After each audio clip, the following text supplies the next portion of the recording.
Here we are yet again, 2026 now, still having the same issue with voter identification somehow being racist. If you can't get identification, then that's on you. I don't know what to tell you. Maybe you shouldn't be voting if you can't get identification. It's not hard to do.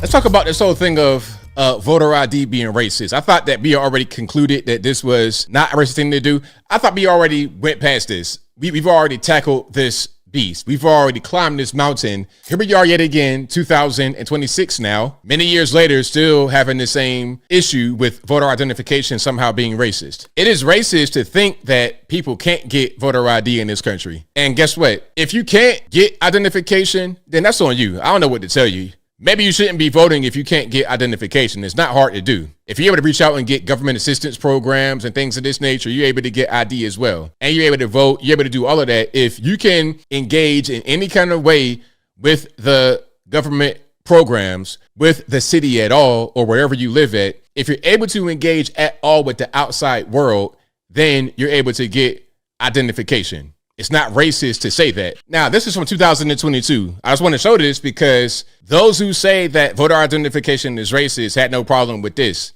This is something that we've been seeing across the country. As you know, New York City, Los Angeles, San Francisco, New Orleans, just a few of the cities who have already had these vaccine mandates in place. Here in Chicago, as you mentioned, as well as Philadelphia, those mandates take place today. And so here in the Windy City, what that looks like is anyone aged 5 years and older must show proof of being fully vaccinated, that vaccination card. Then if you're 16 years and older, you have to have a photo ID to accompany that vaccination card. Vaccine passport, this and vaccine passport, that was fine, right? To go eat food, you had to show your papers. You had to show some kind of chip to get into that particular setting. But to vote, a very important right that you have, your civic right, your duty, can be compromised if there's no identification required.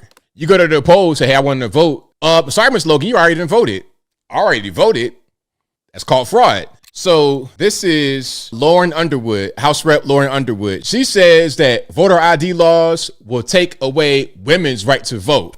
Republicans are trying to make it harder for you to vote. Let me tell you how. The Save America Act would require your passport or your birth certificate to match your current name in order to be able to vote. If y'all got married and changed your name, your birth certificate would not match your current name. Nearly 69 million women in America have a birth certificate that does not match their current name, and therefore 69 million American women would no longer be eligible to vote.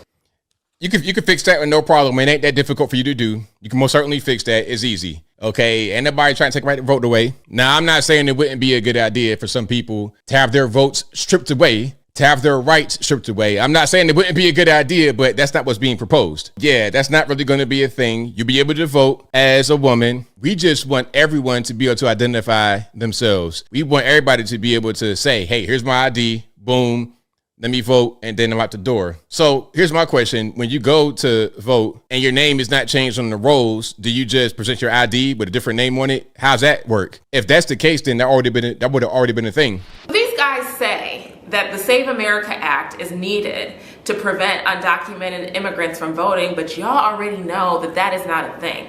Oh, it's not really a thing that illegal aliens are voting? Okay. A jury just convicted a woman in Massachusetts of voter fraud. We're talking about a 59-year-old illegal immigrant who's been in the country for years, stole someone else's identity, and then voted in the 2024 presidential election. Take a look at this photo here. This is Lina Maria Arovio Hernandez. In this picture, you can see her, Martha, wearing that I voted sticker that we all get when we go to cast our ballot. Wearing the sticker. Yeah, I committed fraud. It's okay. I voted. Yay. That's crazy. That is totally crazy. Another example of what I'm talking about. 3,000 illegal aliens in Alabama were registered to vote, but they're here illegally. 3,000 registered voters in Alabama just got booted from the state voter rolls. That's after the Secretary of State, Wes Allen, ordered the removal of all non-citizens who were registered. But how did non-citizens get registered in the first place? Now, let me correct myself. A non-citizen may not be an illegal alien, but at last I checked, you had to be a citizen to vote. Last I checked. Maybe I'm right, maybe I'm wrong, but I believe I'm right. If you can vote as a non-citizen, that's news to me. Yeah, Margo, when I asked Secretary Allen how these people got registered to vote in the first place, he couldn't give me a clear answer just yet, saying it was still being investigated. But when he gave me a breakdown of how many there were in each county, the numbers were glaring. This is a list from Secretary of State Wes Allen of how many non-citizens were registered to vote in our counties. The state found 3,251 people. 742 of them were from North Alabama. We got the information. We cross-checked it against our centralized data file here in the state of Alabama and found those 3,200 individuals. The information he's talking about are people with alien registration numbers. Those are issued to immigrants who intend to live in this country permanently and have already applied for a green card. However, you're not eligible to vote with just an alien identification number. So he said it right there. Okay, they're trying to go do things the right way. Okay, they're trying to become legal. That's good. That's fantastic. Okay, now we got to wait until you actually become legal and become a citizen to vote. Okay, so somebody going to say that's like, paperwork issued is a mistake. Okay, but mistake or no mistake, it shouldn't be there, because if they actually go to try and vote, they probably be able to do it. Although legally, you cannot do that if you're here as a non-citizen. You got to be a citizen in this country to vote. So I wonder how many voter rolls are like that all over the country. How many illegal aliens, non-citizens are in the country voting? Now, I saw a picture. You guys may have seen this. This is like a heat map. It's an ICE heat map compared to the 2024 presidential election. So where do you think the hot spots will be for ICE activity? So here we go. You can see at the top, this is ICE activity, current ICE activity at the top. And then at the bottom, that is the 2024 election results. And we see the hot spots. We see the whole Northeast corridor, DC on up to New York and even Maine, a little bit of Maine. But that whole thing right there, this fire truck red, and you can see how blue it is. Right here, that's going to be Chicago, and even over into Michigan and all of that, but mostly in Chicago, right here. And in Wisconsin too. But then right here, look at those two big dots. That's going to be Minneapolis, aka Somalia. And then over here, Texas, of course, you got the border. Okay, the border's going to be hot right there. Phoenix, like right here, and this little dot. Okay, not too much in Vegas. Not too much in Vegas. That's a red place. But then you got California, Los Angeles, big. It's like San Francisco right here, a little bit of that right there. And then up here, you got, what's that, like Seattle, Washington, or Portland, Oregon, that area right up there. But everybody knew that's pretty much what it would be. Now, here's my question. How many illegal aliens voted in these elections? Now, these are blue places, so it may not have changed the election in those places. But it's a little question. How many illegal aliens voted in those places? Okay, that's what I want to know. That's my question.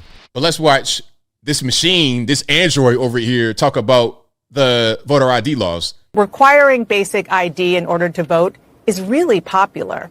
A Pew poll from a few months ago showed 83% of Americans, including 71% of your fellow Democrats, support requiring an ID to vote. Why are they wrong? I haven't said that they're wrong. We know that states are the ones who are empowered to conduct elections, and every state should be allowed to decide the best way to proceed to ensure that there's a free and fair election. Here in New York, there are, in fact, voter identification requirements. The question is that what Republicans are trying to do is to engage in clear and blatant voter suppression. They know that if there's a free and fair election in November, they're going to lose. In fact, Republicans have been losing every single election since Donald Trump was sworn in January of last year, including most recently decisively in Texas, and of course, losing all across the country, up and down the ballot. Okay, just not answering questions, just trying to say that Trump is a loser. He's going to keep on losing. Okay. Y'all said that before Trump got elected in 2016.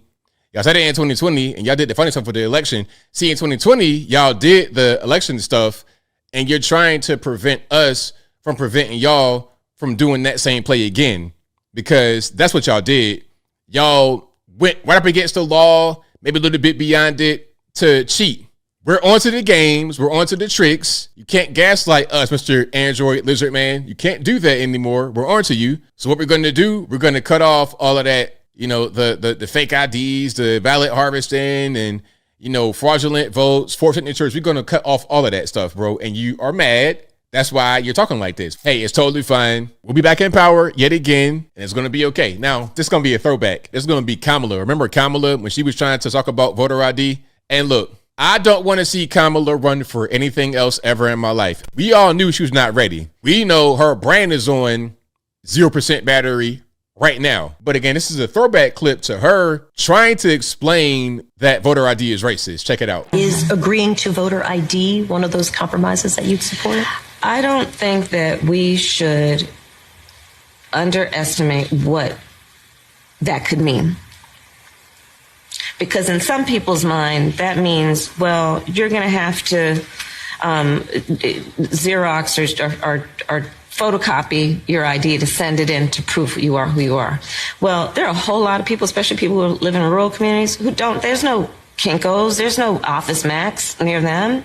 People have to understand that when we're talking about voter ID laws, be clear about who you have in mind and what would be required of them to prove who they are. Of course, people have to prove who they are, but not in a way that makes it almost impossible for them to prove who they are.